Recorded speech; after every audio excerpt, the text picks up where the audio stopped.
There are moments when a good person loses so much that faith itself begins to feel confusing. Money disappears, health weakens, plans collapse. Someone deeply loved is taken away. And while others offer easy explanations, the person who is suffering is left with a painful question. If God knows my heart, why did He allow everything that gave me stability to be taken from me? The revelations of Saint Bridget present an answer that is difficult, but deeply Catholic. Christ does not teach that every loss is a direct punishment, nor that suffering automatically means someone has offended God. We live in a fallen world marked by human freedom, injustice, sickness, death, and consequences that often remain mysterious. Yet nothing escapes divine providence. God may permit a trial He did not positively cause, and from that trial, He can bring a spiritual good greater than the security that was lost. One of the dangers repeatedly exposed in Saint Bridget's writings is the human tendency to receive God's gifts and slowly forget the giver.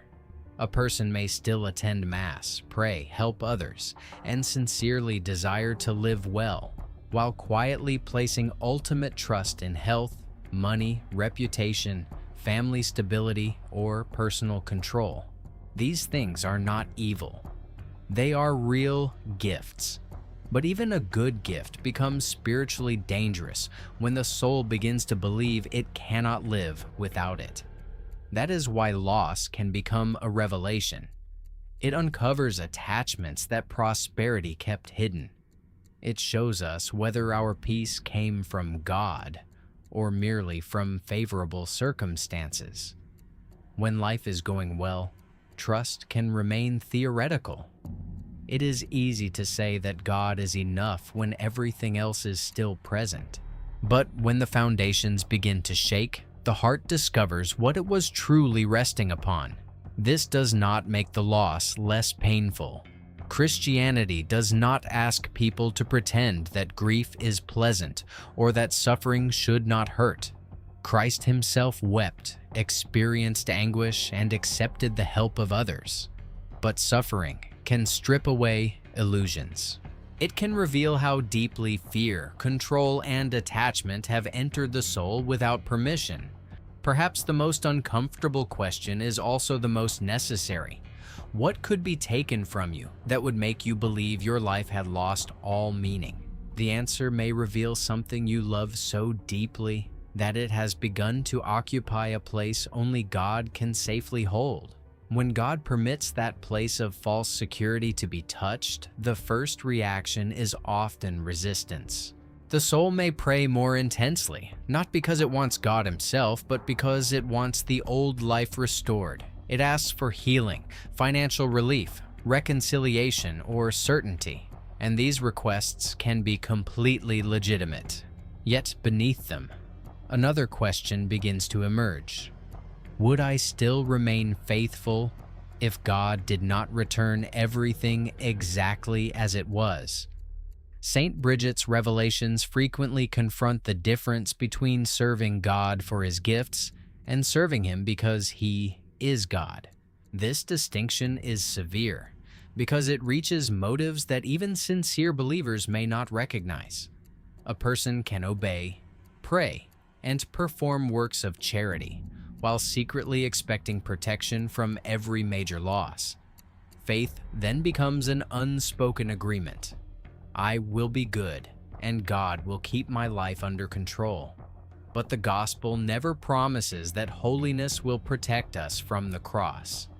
It promises that no cross carried with Christ will be meaningless. A good person may lose what an evil person keeps. A faithful family may suffer while a dishonest person prospers. This is not proof that God has abandoned justice. It is proof that earthly circumstances cannot reveal the final condition of a soul. Sometimes what is taken away exposes a dependence. At other times, it prevents a deeper spiritual danger. Success can feed pride. Constant comfort can make prayer superficial.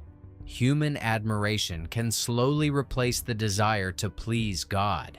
Even health and productivity can create the illusion that we are self-sufficient. God alone sees where a blessing may eventually lead if the heart continues in the same direction. This is why divine permission should never be confused with divine cruelty.